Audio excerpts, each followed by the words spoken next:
start is at the foundation of what all indigenous cultures believe in. And where we start is the very fundamental belief that American Indian culture, American Indian spirituality from all indigenous cultures that I've ever known around the world seem to start in this very same place. And it's what it is, it's at the beginning. And at the beginning, we have a belief in indigenous cultures that everything was created in 4 days. One wind from each direction. That number 4 is a very, very sacred number. The 4, all multiples of 4, the number 7 and the number 13 are very, very sacred in indigenous cultures. So we have the 4 winds blowing together and the 4 winds blowing creation. Remember that these are indigenous beliefs. Nobody's asking that anybody else believe in this. These are indigenous perspectives for academic purposes, okay? So that's where we start. It's different than Christianity. Christianity has the 6 days, 7-day rest theme behind it. All indigenous people have their own creation story, but when you look between the lines of the creation story, this teaching that you're going to get today, which is a very ancient teaching done in an academic form, is the crux of indigenous spirituality, indigenous cultures, and all those things. So, you have to kind of play along with me. The first thing that was put here would be Mother Earth. So imagine this sphere up here spinning in front of us, and that would be Mother Earth. With Mother Earth, all the rocks, all of the sand, all the mountains, all of the water, which we believe is the blood of Mother Earth, all those things were put here first. Very, very, very sacred. One thing to remember is everything is born of Mother Earth, thus the reason for calling it Mother Earth. Mother Earth gives birth to everything. This came from Mother Earth. Those shoes came from Mother Earth. Everything in here came from Mother Earth. Mother Earth gives birth to everything. Okay? Second thing that was put here would be the vegetation. All of the trees outside, all the grasses, all of the fruits, all of the vegetables, the seaweed, the poison ivy, everything was put here, and everything was put here for a very specific purpose. The vegetation arrived here second. Can Mother Earth survive without the vegetation? Who said that? Say it louder. Yes. Absolutely. Can the vegetation survive without Mother Earth? No. The third thing that was put here, the four-leggeds. And when we're talking about four-leggeds, we're talking about the bugs, the snakes, the lizards, the alligators, turtles, fish, birds, bees, all of that kind of stuff. The dogs, the cats, all of those four-leggeds. Four-leggeds are very important. Four-leggeds provide us with food. Four-leggeds provide us with company. Four-leggeds provide us with entertainment, all kinds of things. Fertilizer. Without the four-leggeds, we don't have any kind of fertilizer. Very, very important to the world when we're talking about the continuing growth of vegetation. So, can the four-leggeds survive without the vegetation? No. Can the four-leggeds survive without Mother Earth? Can the vegetation survive without the four-leggeds? Yes. All right. The fourth thing that was put here was the weakest link in the chain. The weakest link in the chain. What might that be? The two-leggeds. The two-leggeds depend on every single thing that came before it for its survival. With any one of those things missing, the two-leggeds don't survive. So the two-leggeds have always, in every indigenous culture, they have a story about this, the two-leggeds have always been charged with the preservation of everything that came before them. All of those things that represent the truth. We're not going to have a philosophical discussion on truth, but we're going to talk about it in just a little bit. Everything that came before human beings is necessary for the survival of human beings. Can the four-leggeds survive without the human beings? Absolutely. Can the human beings survive without the four-leggeds? No. Can the human beings survive without the vegetation? No. And nothing survives without Mother Earth. So there, that which you just heard is the crux of all indigenous thought. It's the very foundation of every piece of indigenous thought, every piece of indigenous intellectualism, every piece of everything that has to do with Indian people is founded in that brief discussion that we just had. An incredibly powerful story, an incredibly powerful discussion. Very, very important, very, very profound, and very, very intellectual when you really think about it. Incredibly intellectual. All indigenous peoples have a story that reflects back to that point. All of them do. Doesn't matter if you're in Australia, New Zealand, they tell the same story. They might tell it with different characters, but they tell the same story. Lakota, Dakota, Ojibwe, Chickasaw, Choctaw, Crow, Cree, Iroquois, Abenaki, Shasta, wherever, Navajo, Arapaho, Apache, they all have the same story. Here's the thing. We have an order of importance established. The first important has to be Mother Earth. The second, the vegetation. After all, the four-leggeds can't even breathe without the vegetation, nor can the two-leggeds. Then we have the four-leggeds, supplying food and all those other things. And then we have us. Pretty much what we do is use everything else. We don't really serve a purpose for anything except ourselves. Now that's hard to swallow. It kind of puts us in perspective, though, and it puts this realm of intellectualism in perspective. It's very, very profound when you think about it. Many, many stories have been told. Many, many papers have been written about this very, very thought. I ask you, is that order of importance the way the dominant culture sees it? No. Absolutely not. In fact, the dominant perspective goes exactly the opposite way. So there you have it. There you have probably the most in-depth and the most shallow explanation of the conflict that goes on between the ideologies of indigenous people and those that aren't considered indigenous people. It's a value system. It's a system of values that's set up. And it's all over the place. The evidence is all over the place. I remember one time I was brought up to northern Minnesota where they did lots of taconite mining. Now it's all shut down. But what they did is they left these huge open mines. Now all the mines are grown over and they got motorcycle trails and it's like a fun place for people to bring their four-wheelers and stuff like that. Horseback riding. They brought us up there one time, myself and a bunch of other native people, and they showed us how nice it was. And then they looked at us and asked us what we thought. And we all looked at each other and cringed. Because to us, those open pit mines filled with water are open wounds on Mother Earth. Open wounds. When you look around at the pollution, we've got some serious issues to contend with here. Not to mention environmental change. What are we doing? We're like caged rabbits out of control. Whenever you see environmental movements, a lot of indigenous people at the forefront of those environmental movements.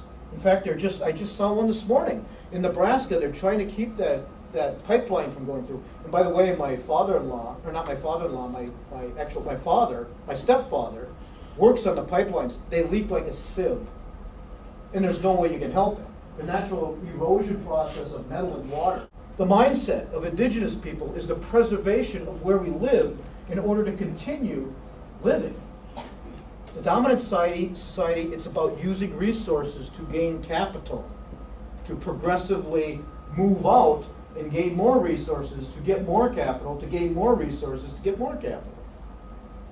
That's the way this country is set up. And this country exports its ideologies all over the world. We want to democratize here. We want to put capitalism here and over and over and over again. But people aren't realizing the consequences. There's nothing on the face of this earth that's infinite. Right now, if you talk to a lot of oil companies, the end of the oil is within sight. What then? Every single thing in this country revolves around oil. Have we thought that far ahead? Does anybody really care? Is it in anybody's vision? Well, the answer is no. Very obviously no.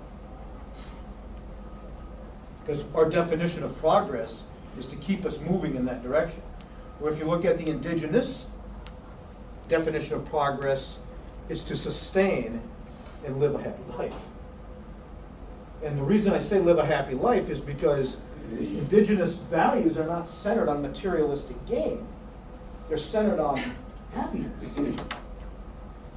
Whereas capitalistic visions are basically focused on materialistic gain. Those who die with the most toys, right? Those who have the newest cars and so on and so forth. And it's not that we all don't participate in it. I have to have a car to transfer myself around, right? You have to. Start talking about truth. One of the things that a lot of scholars are talking about right now is what is truth? Am I telling you the truth? What's your perception of truth? I can tell you that out of 33 people in here, 33 people have different perceptions of, quote unquote, the truth. You all have different truths. They're all based on your own personal culture, your own personal upbringing, your own personal beliefs in religion, your own personal beliefs in school, how much scholarship you've done, all formulate your truths. Your truth is different than the person next to you. Their truth is different than the person next to them. Because truth moves. And the reason that it moves is because it's something that stems from the human brain. The Indigenous belief of evil always stems from the human brain. There is no other concept in Indigenism of evil except what is contrived from the human brain, right? To play off mental illness, those kinds of things. We're going to be talking more about that down the road. But when you think about it, those things that we screw up in our head have consequences for people after and people after. Look at alcoholism. The evil of alcoholism, right? Everybody here knows somebody who's an alcoholic. You have an alcoholic in your family, say Grandpa's an alcoholic, Grandpa had an effect on Dad. And because Grandpa had an effect on Dad, it changed Dad, and Dad has an effect on us. And because Dad has an effect on us, it changed us, and it has effect, and it keeps going. It's that cyclical kind of wave that goes out. And that's how evil travels in the form of alcoholism. But when we're talking about Indigenous truths, we're talking about the things that have nothing to do with our brains. The things that we can't possibly help. We saw them in the PowerPoint a little bit. We always start with things like Father Sky, right? Father Sky, the Indigenous term, Father Sky, the sky. It's always there. There's nothing we can do about it. It's there. If you go to places like Los Angeles or Salt Lake City now is a real bad spot. They look a little yellow because of the sulfur in the air, but the sky's always there. We can look outside right now and we can see the sky. It's cloud covered, but it's still the sky. It's there. It's a constant. It's something that we have no role in affecting. That's a truth. That's an absolute. Mother Earth. Mother Earth is here. We can dig it up. We can drill in it. We can build buildings in it. We can do whatever we want to it, but it's always going to be here. It always has been here since the beginning of the earth. It's been here. That's a truth. That's an absolute truth. That's something that the mind of the human being cannot alter. So it has to be a truth. It's a constant. Indigenous people hold those truths very, very sacred. Grandfather, son.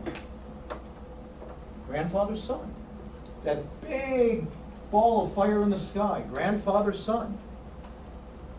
The thing that warms us, the thing that makes things grow, the things that gives us energy, the things that bring medicine to us in many, many different ways. Grandfather, son. Rises every morning, sets every day. Well, it really doesn't rise, but we say it rises because it goes over our existence. Grandmother Moon. Saw that very clearly in there. Grandmother Moon. Mother Earth, Grandmother Moon oversees Mother Earth. in Indigenous beliefs. Grandmother Moon. Tied to women in very, very sacred ways. Grandmother Moon. The moon circles the earth every 28 days. Women, what else happens every 28 days? Mother Nature. For Indian people, that's a powerful thing. It's not looked at as anything dirty or anything like that. It's very, very powerful. Women are born with 4 very, very special gifts that men don't have, which makes women in Indigenous culture 4 times more powerful than men. There's no ifs, ands, or buts about it. Indigenous cultures are a matriarchal culture. No ifs, ands, or buts about it. You don't believe me? Come to ceremonies with me sometime. I've been hit with more sticks than you can shake a stick at. The first gift is, of course, that obvious one, right? Except for Arnold Schwarzenegger, no woman can give birth. Very few people saw that movie. It was an awful movie. From an awful man. The second gift, all women are healers. All women are healers. You pass on nutrients from feeding. Nutrients that the baby needs to grow. There's a natural instinct, in my personal opinion, that women are soothing to babies. I've seen it. I've seen it with my own kids. Not necessarily with my first wife, but I've seen it.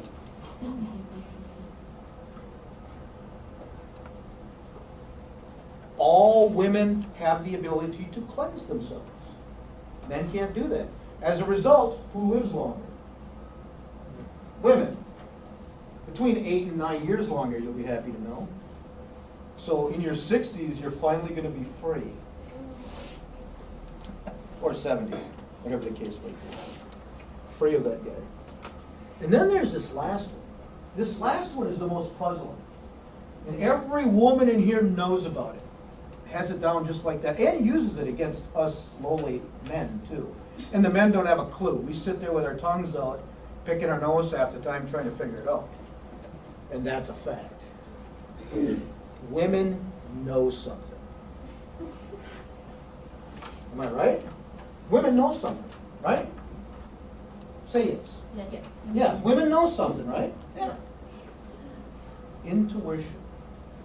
I'll tell you what, when I'm around the elders, the people that I listen most closely to, no matter what age they are the girls and the women. Because they know something. And they know we know something, and because they know we know something, they want us to know what they know. So every Thursday night, and somebody here works at the Eagles Club, right? Yeah. You can attest to that. They meet down at the Eagles Club every Thursday night as a group of women, be it physically or spiritually, and they discuss not telling us and not letting us know what you know so you can keep us in the dark and forever baffled. Then there's the vegetation. That's the truth. We've already talked about it, right? It's the vegetation. It's here. We can mow, we can cut down all the trees, we can constantly get onto the Amazon rainforest and wipe out the rainforest so we have no more oxygen. That's the human mind, you see. That's doing that. Otherwise, it's truth. It's here. We could look all over South Dakota and see corn crops. The trees outside, the grasses, the swamps, the seaweed, all that stuff, the cattails, all of that vegetation is a truth, and it's here. It's part of the makeup of our existence. So it's a truth, it's a constant.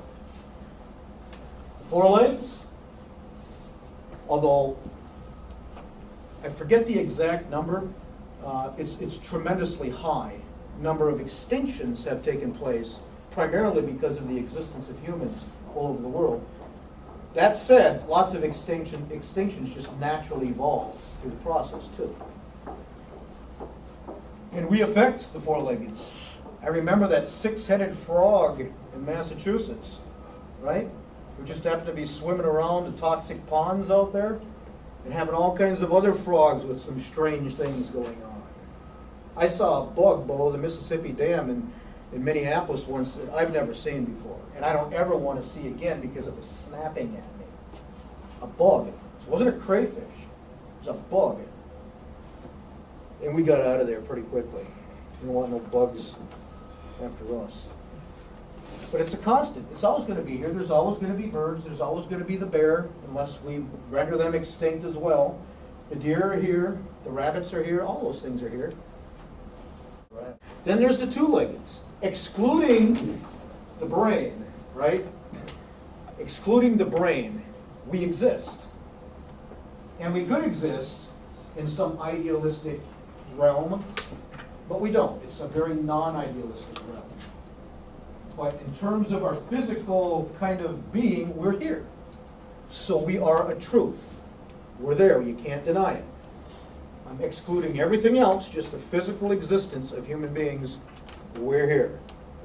Then there's fire. Whoa. Fire is very, very important. Fire keeps us warm. Fire cooks our food. Fire can burn you. The other side of that is water. Fire belongs to the men, and you see all kinds of fire societies in South Dakota, but the water belongs to the woman. And the water has been given to the woman, according to our beliefs, by the Creator to take care of. And water does belong to the woman. When a child is born, what happens right before the child's born? The water breaks. I got a couple stories about that, but it's probably not that appropriate to talk about in class. The water. And by the way, the thing that we're reminded of all the time in Indian culture, especially at ceremony, is water puts the fire out. And there's a few very traditional stories that talks about that.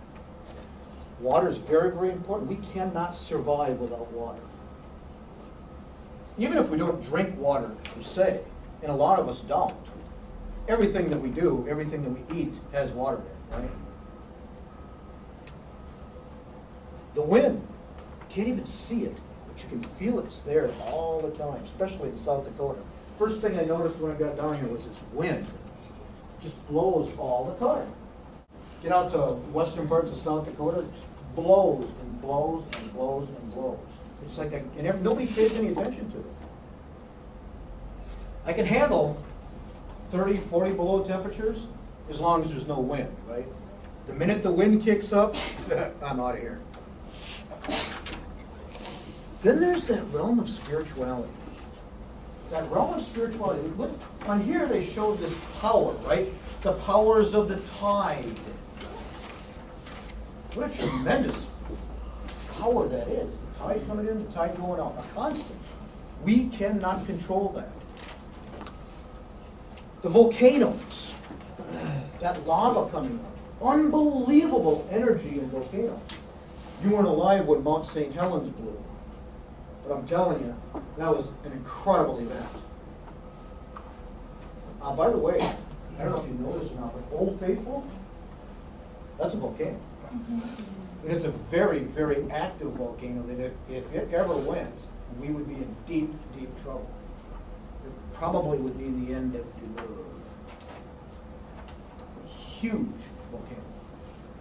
Then there's this, I'm gonna tell you something today that you've never heard before, even though I don't think anyone's heard any of what I've said so far. But this is something you might be interested in.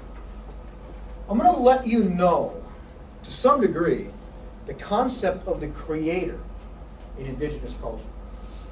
Now, when I do lectures around the country, I ask that question of a lot of people. When you think of God, what do you think of? And overwhelmingly, the answers that come back from the audience are an old man with white hair, a white beard, and white robes sitting in a chair, either doing this or that. What's the one thing in the world or in our universe that you can't change, you can't alter, you can't do anything with, but yet it keeps on moving? Who said that? Time. Absolutely. When we're talking about the cycles, when we're talking about the cycles of nature, when we're talking about the cycles of weather, when we're talking about the cycles of this, right? In 10 years, that's going to be junk. We'll still have it here in 20, but in 10 years, this is going to be junk. This is going to run its cycle. That's going to run its cycle. Everything runs its cycle. Our new shells, they're all going to run their cycle. And eventually they're going to get thrown out. We run our cycle. We talked about this. Legacy, we're here for that long. That's it. And then we die. And hopefully our legacy will carry on, but our bodies aren't going to. Everything is relegated on a cycle. If the cycles move, they move through time. It takes time to go through that cycle. So cycles are delegated upon the shoulders of time. That makes time incredibly powerful. The time it takes the sun to rise and set. Everything is on time. That's not time. All this is a clock that tells us we have to be to class at 2 o'clock and be at work at this time and get up at this time, and all that is, that's not time. That's a grid that we live on. Time is much more encompassing. You can look outside and you can tell when it's time. You can tell when fall's coming. Great story. I was walking around. It was right before a speech I was having at university. I was going to do a speech with a very, very good friend of mine. He's a priest. His name is Joe. And I'm going to be talking a lot about him. I'm not going to mention his name anymore because he doesn't want me to. But I'm going to be talking a lot about him. I'm going around the lake, and he's very curious, right? He's got a monk with him. We're walking around the lake, and all of a sudden the monk stops. And I can't remember his name, or I'd call him that. He says, "Is it true that Indian people can talk to animals?" I said, "Well, of course. Indian people talk to animals all the time." And I'm kind of half messing with him. And he starts walking like this, and you can tell he's deep in thought. And he says, "Mr. Cheeseman, are you absolutely sure about that? Are you sure you can actually talk to animals and you can understand animals?" I says, "Not only that, we can talk to vegetation too. And we understand what it's saying." And he's really getting perplexed. We're on the other side of the lake. You can only access this little chapel. So we get out there. And he says, "I just want to be clear," he says. "You can talk to animals." I said, "Of course." Right on cue, a flock of geese flew by. It couldn't have been better. It was right out of a storybook. And they're honking away and they're flying by, and he says, "Yeah. You see those geese?" He looks up and says, "Yeah." So they're talking to me. He says, "You know what they're telling me?" He says, "What?" He says, "Winter's coming. They're flying south." He went. He had this perplexed look. I says, "Just because they're not communicating in English doesn't mean they're not talking to me, right? They're flying south." And you can even tell by their voice when they're flying south. Going north, voice higher. Going south, voice low. "Whoa," he said. I said, "Come here." Walked down by the shore. I said, "You see all these bluegill? That lake is full of bluegill. Not the greatest eating fish, but really pretty fish." I said, "You know what? In a week or so, you're not going to see those bluegill by the shore. They're going to be out in the middle of the lake. And you know what they're going to be doing in the middle of the lake?" He said, "No." I said, "Keeping warm. They're heading for deep water, right? Warm water. They're telling me that winter's coming. The turtles are all sunny, right? They're telling me that winter's coming." Then I said, "That tree over there, beautiful maple tree. It's yellowing on the top, right? I can even tell you what month it is based on that process of that maple tree turning colors." So one of the lessons of that story is we have to look beyond what we perceive as our own personal realm of understanding. Because there's messages coming from everywhere, telling us everything. But as we walk through life, we're completely oblivious of it. Completely oblivious. We don't realize that if we stop and listen, we're going to hear the signs, right? Time, the Creator, that powerful, powerful, powerful entity. And it's all in here. Our Creator's in here. And then there's that realm of balance. Things have to be in balance. This is something that drives me absolutely nuts. Because if I walk into a room, I know that one of these pictures is a little bit off. I can see it up there. because one end is just about 1/8 of an inch shorter than the other end, and it's driving me crazy. Balance. It's a natural thing. We're taught very young that you don't part your hair on either side. You either comb it straight back or you part it in the middle. Balance. Balance in life. Man and a woman, man and a man, woman and a woman, doesn't matter. The partner's what matters. Balance in children. Light, dark, day, night. Good, bad. It's all about balance. The interesting thing is it's not a black and white balance. It's gray. Very, very important that it's gray. Indian people have always known about the medicines. You're going to hear me use the word medicine a lot. Indian people refer to anything that heals as a medicine, and everything heals. Lots of things heal. Music? Who are the music people in here? I've already talked to a couple of you in your conferences about music. You ever been driving down the road and you're just pissed off, right? You just can't stand your boyfriend. You just saw your boyfriend in the bar or your girlfriend in the bar with somebody, and it's like, and all of a sudden, turn on the radio, and everything changes. We in this culture, we use music in our pop culture too. Makes you happy. There's messages in it. Indian people have always known that. You can change people's mood simply by music. Here's a little thing for all the people here who might play stringed instruments. In songs, there's a note that's more settling than any other note. When that note's played more in particular pieces of music, people enjoy that particular piece of music more. It's an F. So if you can play an F all day, you can keep your spouses happy. Sun comes down, hits the plants, gives the plants nutrients, gives the plants medicine, gives the plants all a human being really needs to eat, right? It's not all we eat, though. We eat the meat, too. So what happens? Sun comes down, hits the plants. That's the first place to go for the more potent nutrients, right? Because that's the first stop. What's the second stop? Well, you get nutrients from animals, too, because they come over and eat the plants. And then we eat the animals that eat the plants that gets their nutrients from the sun and Mother Earth. So if I'm going to do healing ceremonies, where am I going to go first? Well, I'm either going to go to a Sundance, or I'm going to use herbal medicines. The other thing that we need to go over today, we're going to be talking about lots and lots of things. For most of you, the example that I used in the office of religion is going to be very, very important. Remember, in this class, this is academia. This is scholarship. You've come to this class to find out what a different perspective is. In no way, shape, or form am I trying to influence you to believe anything.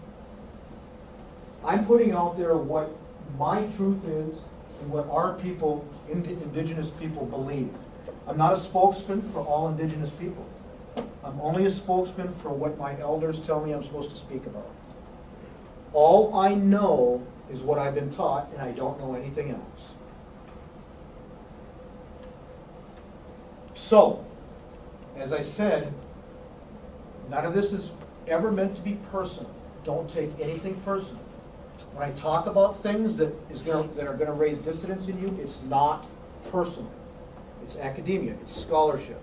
It's giving you a perspective that you've never seen before that's going to become valuable when you get out there and start teaching.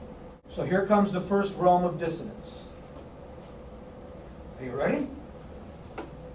When we get there and you start feeling a little bit uncomfortable, and I start challenging what you thought you knew or what you think you know, it's academia. Step back and think about why you're feeling the way you're feeling. One of the things you're going to realize and learn about down the road are the issues of the boarding schools and how Christianity, in no uncertain terms, ruined our culture and is directly responsible for the conditions of our culture today. There's no ifs, ands, or buts about it. And if you read the deep scholarship That's all they talk about. I think there's a little more to it that goes back further. But the boarding schools, as you're going to find out down the road, were horrendous. When people experience trauma, people you know now with post-traumatic stress disorder, it affects everybody around them for generations. And that's what's one of the reasons why Indigenous culture today is in the condition it's in today. There's no ifs, ands, or buts about it. Luckily, the priest that I talked about earlier, one of my best friends, he and I have done lectures all over the country. He and I have spent hundreds of hours talking together. I love the man. I absolutely love him. Catholic priest, very high up the rank, by the way. We've talked many times. He's the one who told me that I've got to tell the truth. And I questioned him. I said, about this, and this. And he says, absolutely. It's about humanity in vindicating not only himself, but his religion. Because not all Catholics and Christians and everything are bad. Not all Indians are good, right? There's good people, there's bad people. Remember? Balance, good, bad, light, dark, night, day. So in no way am I saying that Christians are bad people. In fact, some of the best people I know are Christians. Great value system, would give you the shirt off their back. This priest would die for me. He's told me that many times. And I said, well, I wouldn't quite die for you, but I'd buy you dairy. And he knows I'm kidding. He talks a lot about this notion of living life in fear in order to be good people. Going to hell is what he's talking about, right? Said something very interesting to me one time when I asked him about it. Because he asked me about the Indigenous belief, and I said, there's no concept of hell. You live to be a good person, and that's it. And I asked him. And the thing that he said to me was, well, the whole thing that you read about and you hear about the fires of hell and all that kind of stuff, that's not what we're really talking about, he said. And I said, well, what do you mean? Because I've never heard any other version, right? He said, to live in hell is to live on earth with guilt. And to live in heaven is to live on earth without that guilt. I knew what he was talking about. I knew why he wanted me to start talking about this. He just said it. So he said that whole concept of, burning in hell and all that kind of stuff. What we're trying to talk about is living a life that's terrible. And living with guilt and living with all that kind of stuff. So all of a sudden the concepts of heaven and hell made sense to me from his perspective. And I said, so it's not about fear. And he said, no. The concepts of heaven and hell aren't about fear. They shouldn't be perceived about fear. That's how, he said, many of his colleagues will use it. All of a sudden, everything that he was saying clicked. He doesn't have a church. He refuses to go inside of a church. And I asked him, why? Why do you refuse to go? Why do you do your sermons on this grass hill? And he has a lot of people who come. A lot of people. Well, he did. He doesn't do that anymore. He said, because in the Bible, all over the Bible, it says you should never institutionalize spirituality. Now, what? Isn't that religion? And he said, yep. Then he said the most profound thing I've ever heard. And it's verified by our beliefs. Now, it's important that you understand this. And once again, this is nothing personal. I'm not talking about anybody's religion. I'm talking about the structure of it. He said that he doesn't preach religion. He's a Catholic priest, right? It's not religion, he said, that I'm concerned about. He said, I'm concerned about spirituality. Then he looked at me and he said, Gary, what's the Indigenous concept of spirituality? He said, well, there's a difference between spirituality and religion. Religion, I said, from our perspective, is congregational. In other words, you go to church, you find yourself a great support group full of very, very nice people who are incredibly willing to help you out, most of whom would give you the shirt off their back. They're nice people, they raise their kids in a good way, they're generally good to everybody, and on and on and on. I said, that's a great way to live. He said, yes it is. However, spirituality is about what's in here. Religion, congregational, spirituality, individual. He in his church, people don't stand up, sit down, kneel, stand up, sit down, sit, kneel, all that routine, because he said prayers should never be said together. A prayer is individual. You say your prayers by yourself. And this is his word, not mine. But it's important to understand, because a big factor when it comes to the different ways that we see each other and the different ways that we interact with each other, it makes a difference. And we'll get to that in just a minute. And he went on and on and on that day about talking about these things. And I came to realize that we really don't have a lot of differences. I remember being at a banquet one time and somebody asked him to pray. He says, pray yourself. And they thought that he was insulting them. But what he meant was, if you want to pray, go pray. But we're not going to say a prayer altogether, because that's not a prayer, that's a play, in his words. And I went, wow. I mean, I was stunned. I looked around and said, okay. When I think about it, in indigenous cultures, there is no religion. Every elder does everything different. Your families do everything different. Your beliefs do everything different. It goes back to where we started, about truth. Everybody has their own truths. Truth, your personal truth, is your spirituality, according to him. And I tend to agree with that too. And what's really cool is everything that he said has been confirmed in my spirituality and in my teachings that I've done over the past 50-some years. And it's like, man, cool. The reason that has to be brought out, and by the way, how many people here are feeling uncomfortable right now? I don't believe you. I don't believe you. You're supposed to be. I'm challenging some of your deepest seated notions here. I'm not challenging them. I'm putting that out there. And I know that's not what you were taught. You should be feeling uncomfortable. And that's okay. I feel uncomfortable. There's dissonance. Ask yourself why the dissonance. The biggest issue that I have in explaining and doing classes like this and doing lectures is because your values are rooted in your religion. And that's a good thing. Except when it's time to see outside your religion. Because everything that you do, if you're a devout Christian, is focused on your religion. That's the center point of your life. It's what you've been practicing since you were born until this very day. If that's what you do, right? And that's okay. That's good. I think that's a good thing. The problem is, because of that, it's very hard to look through a different lens. The reason that most of you would be feeling dissonance is because you're looking at my discussion through your lens that doesn't quite tell you that that's the way it is. You understand? Shake or nod. And what's even worse, even when you look at the fact that you might be looking through that different lens, you're looking at that lens from your own lens. And we could go on and on and on with lens after lens after lens after lens, right? So my dilemma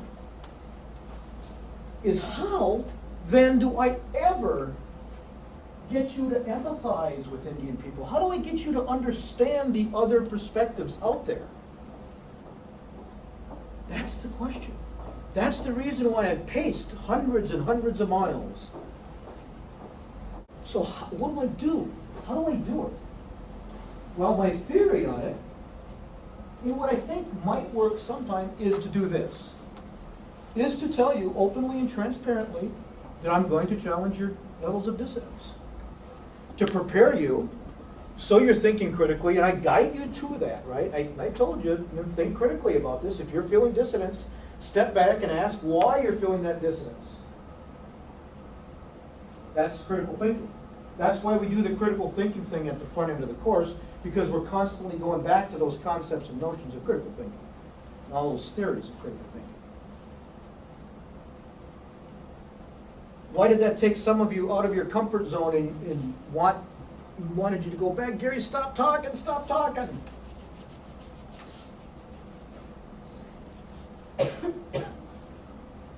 All very, very important questions. I'm not sure that you can truly